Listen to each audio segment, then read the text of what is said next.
नमस्कार, एक बार फिर से आप सभी का हार्दिक स्वागत अभिनंदन टीएनसी के इस ऑनलाइन प्लेटफॉर्म में। और आज हमारे साथ हैं एक ऐसे टीएनसी के रैंकर्स जिससे आप डिस्कस करने वाले हैं, बहुत सारी चर्चा करने वाले हैं और उनकी सक्सेस की बारे में जानने वाले हैं कि किस प्रकार से टॉप रैंकर्स बनने वाले हैं। तो सबसे पहले बहुत बहुत बधाई और शुभकामनाएं रूबिया हफीज।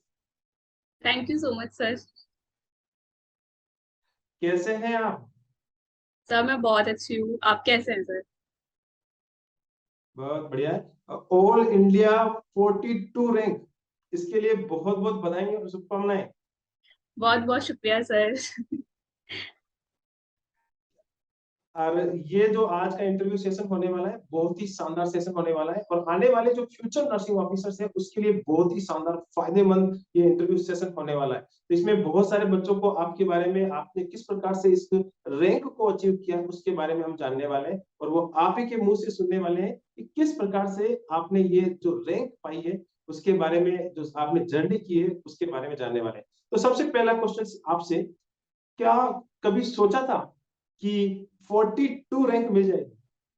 कभी नहीं, कभी नहीं सर, कभी नहीं। कभी नहीं सोचा था। तो उसके कभी। बाद चलो, सबसे पहला ही क्वेश्चन मेरा ये था। उसके बाद अपना एक छोटा सा सेल्फ इंट्रोडक्शन दे कि आप कहाँ से बिलोंग करते हैं और कहाँ से आते ओके, अस्सलाम वालेकुम एंड गुड आफ्टरनून ऑल। मेरा नाम रूबिया हफीज है और मैं न्यू दिल्ली से बिलोंग करती हूँ। मैंने अपनी BSc honours nursing Rufaida college of nursing Jamia Hamdard से कंप्लीट की है इन नवंबर 2021। और ये मेरा जो नॉर्सेट 2022 था, ये मेरा फर्स्ट अटेम्प्ट था और नर्सिंग एग्जाम का भी ये फर्स्ट ही अटेम्प्ट था मेरा। हैं? ओके, बहुत ही शानदार बात, आप दिल्ली से आते हैं और पहली बार के अंदर इतनी अच्छी रैंक को अचीव करना, ये बहुत ही शानदार बात है। इसमें एक्चुअली क्या होता है कि बहुत सारे बच्चे 3-3 साल 2-2 साल इतनी मेहनत करते हैं फिर भी इतनी अच्छी रैंक नहीं पाते हैं। और आपने ये जो रैंक अचीव की है ये बहुत ही शानदार रैंक है। इस रैंक में इस रैंक को लाने के पीछे बहुत ज्यादा मेहनत करनी पड़ती है। तो सबसे पहले बताएं कि क्या स्ट्रेटजी रही है आपकी इस रैंक पाने में? सर स्ट्रेटजी ऐसी तो कुछ खास, मतलब सभी लोग ऐसे ही करते होंगे मेरे ख्याल से कि सबसे पहले तो ये हमारे ऊपर डिपेंड करता है कि हम लोग सेल्फ स्टडी करना चाहते हैं या फिर हम कोई कोचिंग लेना चाहते हैं। तो मैंने जैसे ही अपना एग्जाम्स क्लियर किए थे इन 2021 अगस्त में मेरे एग्जाम्स क्लियर हुए थे, उसके बाद मैंने यहीं दिल्ली में ही कोचिंग ज्वाइन कर ली थी, ऑफलाइन बैच। तो वहां से मेरी जर्नी स्टार्ट हुई। और मैं आपको एक चीज बताना चाहूंगी कि जब मैंने कोचिंग में कदम रखा था उस टाइम मुझे ये पता भी नहीं था कि नॉर्सट जैसा एग्जाम भी कोई होता है। ये मुझे वहां जाने के बाद पता लगा और वहां से थोड़ी मतलब मोटिवेशन मेरी डेवलप हुई और ये चीज डेवलप हुई कि हाँ, मैंने अभी तक आज तक कोई भी नर्सिंग मतलब कोई भी एंट्रेंस एग्जाम क्लियर नहीं करा है, तो यहाँ तो मुझे क्लियर भी करना है और टॉप भी करना है। वो चीज मैंने विद इन 1 मंथ अपने अंदर डेवलप कर ली थी कि मुझे टॉपर बनना ही बनना है। ये चीज थी। वेरी फिर गुड, बहुत ही अच्छी बात, बहुत शानदार बात। फिर यही था, फिर हल्के हल्के वो चीज डेवलप हुई। फिर एक चीज ये थी कि from the very first day जो मेरी क्लासेस हुआ करती थी, वो मैं आने के बाद अपना रेस्ट लेने के बाद ऑन दैट डे ओनली मैं उसका रिवीजन कर लिया करती थी। तो क्योंकि मेरे घर से मेरा कोचिंग का डिस्टेंस थोड़ा ज्यादा था, 1.5 आवर का डिस्टेंस था, जो मॉर्निंग में भी और इवनिंग में मुझे दोनों टाइम, तो लगभग मेरे 3-4 घंटे उसमें वेस्ट हो जाते थे। बट मेरे एक टीचर थे जिन्होंने जिन्होंने मतलब क्लास में सबको ही लेक्चर दिया कि आपको किसी भी कंपटीशन एग्जाम को अगर क्रैक करना है तो आपको अपनी 24 आवर देने पड़ेंगे उस एग्जाम के लिए। तो वो बात ना मेरे दिमाग में कहीं ना कहीं बैठ गई और फिर मैंने सोचा कि मुझे 24 आवर देने हैं। 24 आवर सर कैसे दे सकते हैं कि अब जैसे हम मेट्रो में ट्रैवल कर रहे हैं, यहाँ से मैं अपने कोचिंग मेट्रो में जाया करती थी, तो वो जो 1.5 आवर का टाइम होता था मैं उसमें अपना एक सिंगल सेकंड भी वेस्ट नहीं करती थी। ये था मेरा बहुत ही कि अच्छी बात। जी, जाते टाइम तो जो मेरे मुझे कल पढ़ाया हुआ होता था तो वो मेरा दूसरा रिवीजन हो जाया करता था। ओके, और वेरी गुड। आते वक्त, हाँ, आते वक्त क्या होता था कि मैं थोड़ा क्योंकि टाइम इतना ज्यादा था तो आधे टाइम थोड़ा रेस्ट कर लेती थी मेट्रो में, आधा टाइम सो जाया करती थी।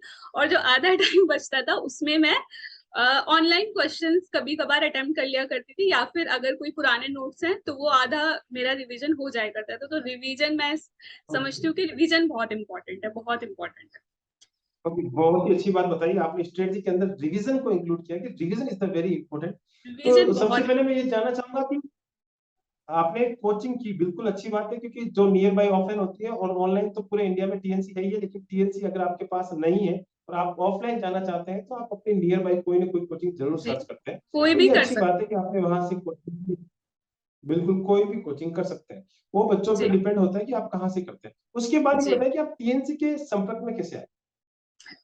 सर, मेरे एक सीनियर हैं, उन्होंने मुझे बताया था। मुझे ये था कि मेरी प्रिपरेशन ऑलमोस्ट हो चुकी थी, बट एक टाइम ऐसा आया था कि मुझे लग रहा था कि नहीं, अब मुझे ऐसी जरूरत है कि मुझे पता लगे कि ये जो क्वेश्चंस की मैं प्रैक्टिस कर रही हूँ, ये मुझे याद भी रह रहे हैं या फिर ये सिलेबस मुझे याद भी है। क्योंकि सर, जब हम गाइड सॉल्व करते हैं, मान लीजिए मैंने सबसे ज्यादा जो क्वेश्चंस किए हैं, अब पता नहीं लोग मेरी बात पे यकीन करेंगे या नहीं, बट मैंने पीआर यादव ही सबसे ज्यादा किए, सबसे ज्यादा पीआर यादव किया।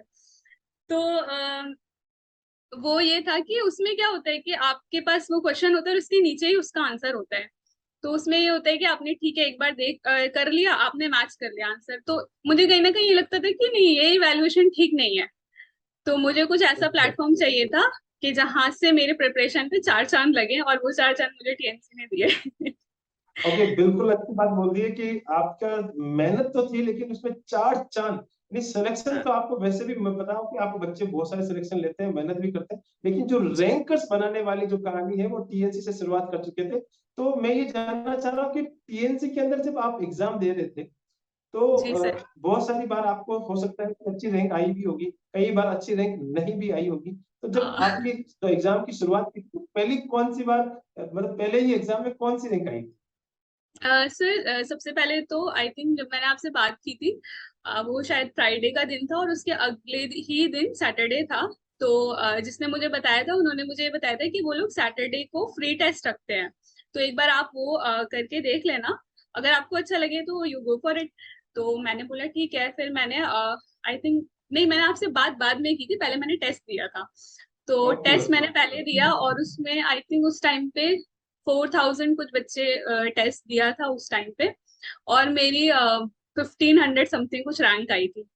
तो ओहो। जब जब मैं टेस्ट दे रही थी तो मैंने ये इवैल्यूएट किया कि इसमें ऐसी बहुत सी चीजें हैं जो ऐसी हैं कि हमें आती तो है, बट हम लेट इट बी कर देते हैं कि ठीक है ये तो हो जाएगा। बट जब हम टेस्ट देते हैं तो वो चीज पता लगती है, नहीं, ये चीजें लेट इट बी करने के लिए नहीं है, ये पेपर में आती हैं और आपको इस पे फोकस करना है। फॉर एन एग्जाम्पल, जैसे सर ड्रग कैलकुलेशंस हो गई, और कुछ वीक्स हो गए मुझे, जैसे नंबर्स याद करने में, डेट्स याद करने में थोड़ी प्रॉब्लम होती है मुझे।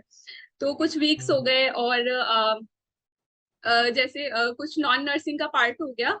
तो ये सारी चीजें हैं जो कि मैंने मुझे टीएनसी से पता लगा कि नहीं, ये सारी चीजें बहुत इंपॉर्टेंट है और उसको रेगुलरली मुझे करना चाहिए। तो बस वहीं से फिर मैंने सोचा, अगले दिन आपसे बात की और ओके, बस।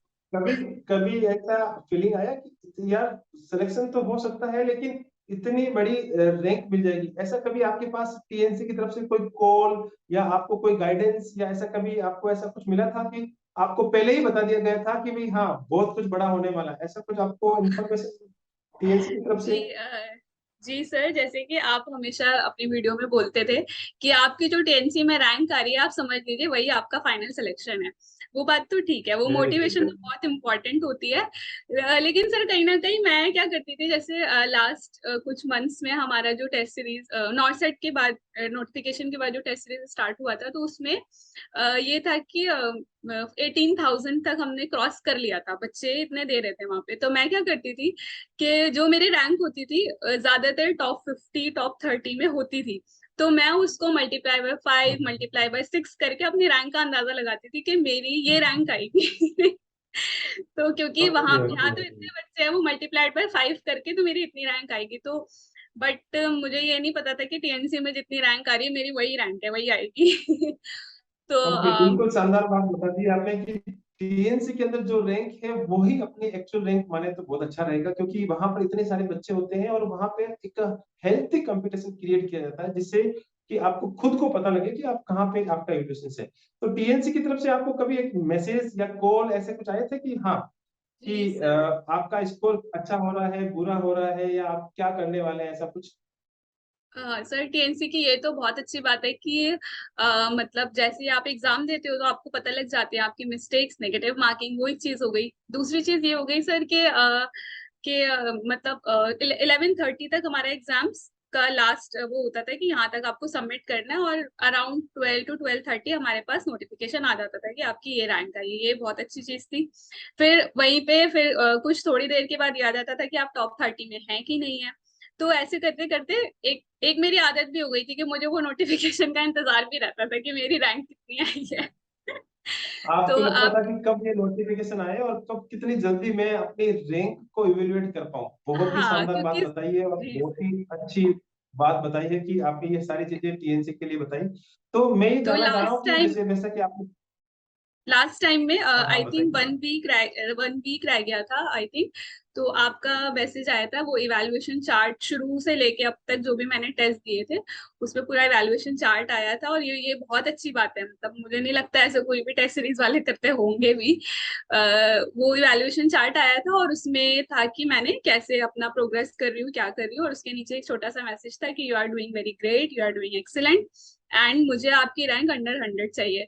तो मैं बोली थी, अरे सर ये इतनी बड़ी बात क्यों बोल रहे हैं, मुझे अंडर 100 पता नहीं मेरी तो आएगी नहीं आएगी। एक्चुअली वहां पे ये इवोल्यूशन होता है, हमारी टीम का इवोल्यूशन था और उन्होंने पहले ही डिक्लेयर कर दिया था कि रूबिया हफीज अंडर 100 रैंक के अंदर आने वाली है। तो इसको पहले ही जी बता दो कि भैया तुम्हें अच्छी मेहनत करनी है और अंडर 100 के अंदर रैंक लेके आनी है। तो टीएनसी ने आपकी इवोल्यूशन सीट रिपोर्ट तैयार की थी और उसमें पहले ही साफ हो गया था कि आपकी रैंक बहुत अच्छी आने वाली थी। और वही, जैसे कि सारे बच्चों को जितने भी इंटरव्यू, पीछे वाले इंटरव्यू भी बच्चे देखेंगे तो उनमें भी टीएनसी टीम ने बता दिया था कि भैया आपकी रैंक यहाँ से यहाँ तक आने के पूरे चांसेस है। आप चाहते हो तो और अच्छी बढ़ा सकते हो। तो हमें जी, अंडर 100 में उम्मीद जरूर थी, लेकिन आपने उसको भी रिकॉर्ड तोड़ के अंडर 50 में लेके आ गए। 50 में बना बहुत दिया। शानदार, हमारी उम्मीदों से भी ज्यादा आप आगे लेके आए। थैंक तो ये, थैंक यू इसके सो लिए भी मच आपको सर। बहुत बहुत धन्यवाद। बहुत ही अच्छा लग रहा है ये इस इंटरव्यू को देख के और बहुत सारे बच्चों को ये एक्सपीरियंस मिलेगा। मैं एक यस। सबसे लास्ट क्वेश्चन पूछना चाहूंगा कि वैसे आप दिल्ली में हैं और दिल्ली जी में सर। बताया कि आपके पास सेंट्रल हॉस्पिटल भी है और साथ ही साथ आपके पास एम्स भी है, तो किसको प्रिफर कर रही है? सर पहले तो मेरा ये था, जब मैंने ये ठान लिया था कि मुझे रैंक लानी है, तो वो रैंक का पर्पस भी होना चाहिए ना कि क्यों लानी है। तो मेरा तो एम यही था कि मुझे एम्स दिल्ली जाना है। बट अब रैंक आ वेरी गई है तो फिर होता है ना, लालच बढ़ जाता है। तो फिर पापा से भी डिस्कस किया, तो फिर फाइनली ये डिसाइड हुआ कि सेंट्रल गवर्नमेंट को प्रेफरेंस देनी है, और सेकंड प्रेफरेंस जो है वो एम्स दिल्ली को देनी है। ओके, मन बदल गया है अब एम्स से जाके सेंट्रल में। मैं जानता हूँ वो क्यों बदला है। समझ सकते हैं कि सेंट्रल को सारे बच्चे प्रायोरिटी देते हैं। वो जी जी। अलग अलग लेवल पे अलग अलग चीजें होती है, उस हिसाब से प्रायोरिटी भी मिलती है। बहुत ही अच्छी बात है। और एक चीज जी बहुत बच्चों के मन में क्वेश्चन रहता है कि वो टॉपर से जानना चाहते हैं कि भैया जी। उन्होंने कौन सी शिफ्ट में एग्जाम था और कितने क्वेश्चन अटेम्प्ट किए। सर मेरा एग्जाम फर्स्ट शिफ्ट में था, और मैंने लगभग 177 क्वेश्चन अटेम्प्ट किए थे, जिसमें मैंने 11 नॉन नर्सिंग के किए थे, बाकी नर्सिंग के किए थे। बहुत ही अच्छी बात है। और एक ये आपने जो बात बताई है कि मैंने 177 क्वेश्चन अटेंड किए थे और आपने नॉन नर्सिंग पार्ट को भी बताया। एक चीज मैं जी और सर। जानना चाह रहा हूँ कि अब लास्ट में जो, ये मेरा लास्ट क्वेश्चन है कि जो आप इस इंटरव्यू को जो बच्चे देख रहे हैं उन जी सभी सर। बच्चों के लिए आप एक ऐसा संदेश दें जिससे आपके जो, आपने जो रिकॉर्ड कायम किया है, उसको भी वो टीएनसी के साथ मिलकर तोड़ सके। हाँ बिल्कुल। तो सबसे पहले तो जो भी एस्पिरेंट्स हैं, उन्होंने अगर ये कदम उठाया है कंपटीशन में आने का, तो बहुत अच्छी बात है। और जब आप कंपटीशन में आते हो, जैसे मेरी तरह, मैं तो बस कोचिंग चली गई थी, उसके बाद मुझे पता लगा था कि अच्छा इतने सारे एग्जाम्स होते हैं, नॉर्सेट भी होता है। तो ऐसा नहीं है कि मतलब आप जाओ, अगर आप सीरियसली पढ़ रहे हो तो आपका सबसे पहले तो ये गोल होना चाहिए कि जो आपको पढ़ाई पर ध्यान देना है, 24 आवर आपको अपनी पढ़ाई का ही ध्यान देना है। आपके सपने में भी गोल आपकी पढ़ाई ओरिएंटेड आनी होना चाहिए। चाहिए। हाँ। और अपना अपना आपको, गोल फिक्स, अपना गोल फिक्स होना चाहिए कि हमें करना क्या है। बहुत ही अच्छी हाँ, बात, वेल डन। ये ये चीज है कि आप from the very first day, day 1, चाहे आप कोचिंग ले रहे हैं चाहे नहीं ले रहे हैं, लेकिन आपको पता होना चाहिए। जैसे मुझे पता लगा था कि मेरा 11 सितंबर को एग्जाम है, तो मैंने ये टारगेट रखा हुआ था कि 9 सितंबर मेरा लास्ट डे होगा पढ़ने का। और मैं जैसे मंथ करीब आते रहते थे, तो लास्ट वाला जो मंथ था वो मैंने अपने मंथ में कवर ही नहीं किया था, कि लास्ट वाला मंथ में पढ़ना नहीं है, सिर्फ रिवाइज करना है, ये वाली चीज है। वेरी तो गुड। आप बहुत कंटिन्यूटी करें, रेगुलरिटी मेंटेन करें, और साथ के साथ आप क्वेश्चंस करें। बात रही अगर मैं इमोशंस से रिलेटेड बात करूं, डीमोटिवेशन, तो डीमोटिवेशन देखो, अब तो मैं ये चीज कह सकती हूँ क्योंकि मैं टॉपर बन चुकी हूँ, तो डीमोटिवेशन सबको आता है।